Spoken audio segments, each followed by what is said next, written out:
Hello नमस्कार दोस्तों, एक बार फिर से स्वागत है हमारे इस यूट्यूब चैनल पर। आज हम डिस्कस करेंगे जो पीछे वाली वीडियो में हम देख रहे थे पास्ट सिंपल टेंस, उसकी कुछ एक्सरसाइज रहती थी वो हम इस वीडियो में साथ में डिस्कस करेंगे और आगे हम इस वीडियो को लेकर चलेंगे। तो देखते हैं जो कल रहती थी कुछ एक्सरसाइज, उनके बारे में देखिए। आप देख रहे होंगे एक तो एक्सरसाइज हमने इसकी नहीं की, वुड रैदर की, हैड बेटर की और एज इफ की। कल हमने डिस्कस किया था इन चीज़ों पर कि अनफुलफिल जो सिचुएशंस होती हैं प्रेजेंट टाइम में, जैसे कि o that, would that, if only, I wish, supposing that, it's high time, और हमने देखा था I would rather, had better, as if, as though, इन सब के साथ हम क्या यूज करते हैं, हम और अब की सेकंड फॉर्म यानी पास्ट इंडेफिनिट टेंस यूज करते हैं। तो चलिए आज हम उनकी एक्सरसाइज पर भी बातें कर लें, थोड़ा सा पहले इसके बारे में डिस्कस कर लें। जैसे देखिए, आई वुड रेदर, ये होता कैसे है सलाह के अर्थ में, इसको देखना है। I would rather, I went to Delhi, I would rather I went to Delhi by train. अब इसकी हिंदी क्या होगी दोस्तों? इसका मतलब क्या है, हमने देखो प्रेफरेंस देना है, ठीक है, कि किस को ज़्यादा आप किसको प्रेफर करेंगे चीज़ को। तो ये कहता है आई वुड रेदर, यानी इसकी इच्छा क्या है, इसकी इच्छा क्या है कि मैं बेहतर होगा कि किससे जाऊं, दिल्ली से, ठीक है। नहीं, आई वुड रेदर कि ठीक यही ठीक रहेगा कि दिल्ली से जाएं, ट्रेन से दिल्ली जाएं, बाय द ट्रेन, ठीक है। तो बाय के माध्यम से हम, ट्रेन है जो एक प्रीपोजिशनल फ्रेज होता है, ये क्या होता है, पीपी कहते हैं इसको मॉडर्न इंग्लिश के अंदर, प्रीपोजिशनल फ्रेज, ठीक है। तो ये क्या कहता है, आई वुड रेदर कि ये ठीक रहेगा, आई वेंट टू दिल्ली, मैं दिल्ली जाऊं किसके माध्यम से, बाय ट्रेन के माध्यम से मैं दिल्ली जाऊं। इसी तरह से आगे कोई सलाह भी दे सकता है, जैसे कि you had better your son lived with you. ये क्या कह रहा है, यू हैड बेटर आपके लिए ठीक रहेगा कि आपका लड़का आपके साथ ही रहे। ये देखिए यहाँ पर हमने कौन सा टेंस यूज किया है, पास्ट इंडेफिनिट टेंस यूज किया है। इधर भी हमने क्या कौन सा टेंस यूज किया है, पास्ट इंडेफिनिट, और इधर भी हमने पास्ट टेंस। क्या कह रहा है कि ये ठीक रहेगा, यू हैड बेटर आपके लिए ठीक रहेगा, आपको सलाह दी जा रही है कि आपके लिए बेटर रहेगा। ये यहाँ पर ऑप्शनल होते हैं, आए न आए कोई जरूरी नहीं है। हैड बेटर ठीक रहेगा क्या, तुम्हारा लड़का रहे किसके साथ रहे, विद यू, आपके साथ रहे, ठीक है। इसी तरह से हम कुछ और एक्सरसाइज जो कि हमारी एज इफ एज दाउ वाली भी रहती थी उसको भी हम देखते हैं। जैसे सी टॉक्स, ये यहाँ पर प्रेजेंट होना चाहिए टेंस, देखिए ये रहा, सी टॉक्स वैसे बातें करती है, सी टॉक्स ऐसे बातें करती है, as if she were my boss, ठीक है, वो जैसे कि मेरी बॉस है। इसका मतलब है ऐसे बोलती है जैसे कि मेरी बॉस है, वो इस तरह से बोलती है। ये प्रेजेंट टेंस यहाँ पर होना चाहिए जो कि मैंने शो किया है आपको, सी वर माई बॉस, ठीक है। वो ऐसे बातें करती है, एज इफ की जगह आप एज दाउ भी यूज कर सकते हो, ये भी सही है अपने आप में, ठीक है। यहाँ पर सबऑर्डिनेट क्लास हो गया ये, क्योंकि ये सबऑर्डिनेट क्लास बनाते हैं। तो सी टॉक्स वैसे बातें करती है, कैसे, जैसे कि मेरी बॉस हो। इसी तरह से हम इस जो हमारी इंडेफिनिट टेंस की जो पिछली एक्सरसाइज थी वो हमने कंप्लीट की। अब हम आगे बढ़ते हैं और बातें करते हैं नेक्स्ट हमारे इस टॉपिक पर।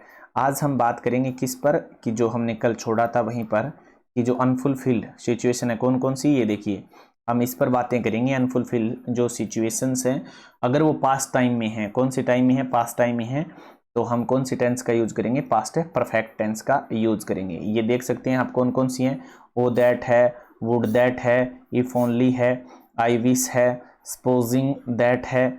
ये सेम की सेम रहेंगी, लेकिन इनके साथ आएगा कैसे वो हम इसी बात पर अब हम चर्चा करने वाले हैं, ठीक है। अब हम इसी पर यहाँ पर चर्चा करेंगे, इसी बात पर कि ये किस किस तरह से यहाँ पर हमें यूज करना है दोस्तों, ठीक है।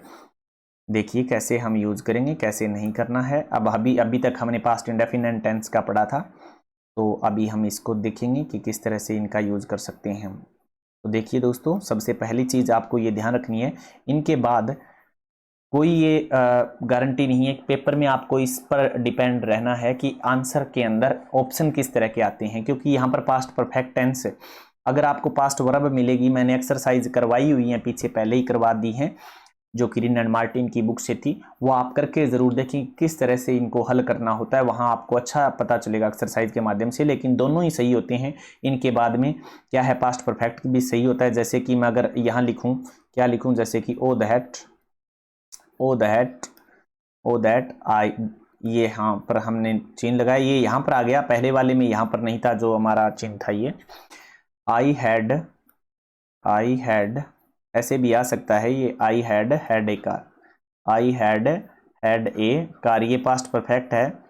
अब आपको ध्यान रखना, जैसे कि ये वो है जो हैव की थर्ड फॉर्म है, यानी जो पास होना होता है ना उसकी थर्ड फॉर्म है, और ये हेल्पिंग वर्ब है दोस्तों, ठीक है, ये मेन वर्ब है पास वाले की, जो जिसका वर्ड में नहीं होता। तो ये क्या कह रहा है, काश क्या होती, मेरे पास एक कार होती। इसी चीन को आप यहां पर भी लगा सकते हो, यहां पर लगा सकते हो आप, ओ दैट, यहां पर ऐसे, o that I had a car, काश मेरे पास एक कार होती।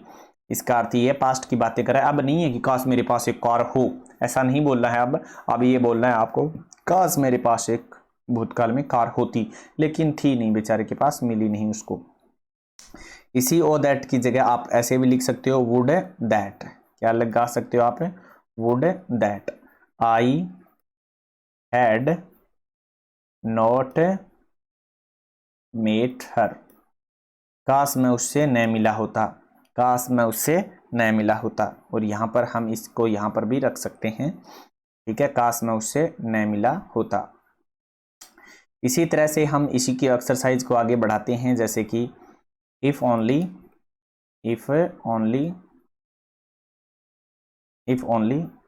ज़्यादातर ये यहाँ पर मिलता है इस तरह के हेड वाले में।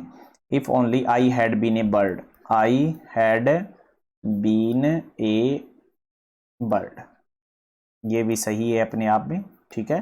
काश मैं क्या होता, एक पक्षी होता, ये भूतकाल की बात है, बन जाता, काश मैं उस समय पक्षी होता, पास्ट के समय में बात हो रही है। तो यहाँ WER ही वेयर भी सही है। अब तो क्योंकि हमने कोई टाइम नहीं दे रखा है, क्योंकि देखो ना तो आपको इसमें टाइम का पता चल रहा है और ना ही यहाँ पर हमने कोई एडवर्ब दी है पास्ट की। तो अगर ऐसा नहीं दे रखा है तो आप दोनों में से कोई यूज कर सकते हैं, वो अपने आप में दोनों ही सही हैं दोस्तों, ठीक है। उसके बाद बात करते हैं हम इसकी नेक्स्ट जो एक्सरसाइज है उस पर। क्या है, आई विश पहले हमने यूज किया था कि आई वर ए बर्ड, आई विश के साथ मैं कह सकता हूं कि I had not been a bird. अब हम ऐसा बोल सकते हैं कि मेरी काश मैं क्या नहीं होता, एक पक्षी नहीं होता, I had not been a bird. तो इस तरह से भी ये सही है, ठीक है, आपको ये बात ध्यान रखनी है। इसी तरह से हमने एक बात की थी, जैसे कि सी, वहां टॉक्स की बातें की थी, जैसे सी टॉक्ड, वैसे बातें करती थी, ऐसे ये लगाया हमने, सेकंड फॉर्म लगाई यहाँ पे, ठीक है। और अब हमने लगा लिया एज इफ, यहाँ पर आप एज दाउ भी यूज कर सकते हो, एज इफ की जगह क्या यूज कर सकते हो, एज दाउ भी यूज कर सकते हो, एज इफ, एज दाउ। और हम यूज कर लेंगे सी टॉक्ड, वैसे बातें करती है मानो she had been my boss. ये यहाँ पर आपको इस तरह से देखो, अब ये रहा आपके पास, आपको दिखाई दे रहा होगा कि यहाँ पर क्या है, हमने यूज किया पास्ट परफेक्ट। क्यों यूज किया, क्योंकि यहाँ पर हमारे पास्ट सेकंड फॉर्म है और एक तरफ पास्ट सिंपल होता है, ऐसे बातें करती है जैसे कि वो मेरी बॉस हो। इस तरह की बातें भी आपको ध्यान रखनी है कि आपको दिखाई देंगी सेकंड फॉर्म, तो आपको पास्ट परफेक्ट टेंस यूज करना है, ठीक है दोस्तों। इस तरह की बातें आपको थोड़ी सी ध्यान रखनी है ताकि आपको गलतियां न हो। इसी तरह से कुछ एग्जाम्पल और हम लिखते हैं, जैसे कि I wish I had a car, हम ऐसा भी कह सकते हैं आई हैड ए कार, ये मैंने पिछले में बताया था, लेकिन इसी को एक तरीका और भी होता है लिखने का, कुछ एक ऐसे लिख सकते हो आप इसी को, ये सिर्फ बता रहा हूँ just, I wish to have a car, इसको इस तरह से भी लिख सकते हो, टू इन्फिनेटिव के साथ, टू हैव ए कार। कोई ज़रूरी नहीं होता, अगर आप बोलचाल में यूज कर रहे हैं तो इस तरह से भी आपको टू इन्फिनेटिव के साथ आप इनको वाक्यों को जोड़ के लिख सकते हैं।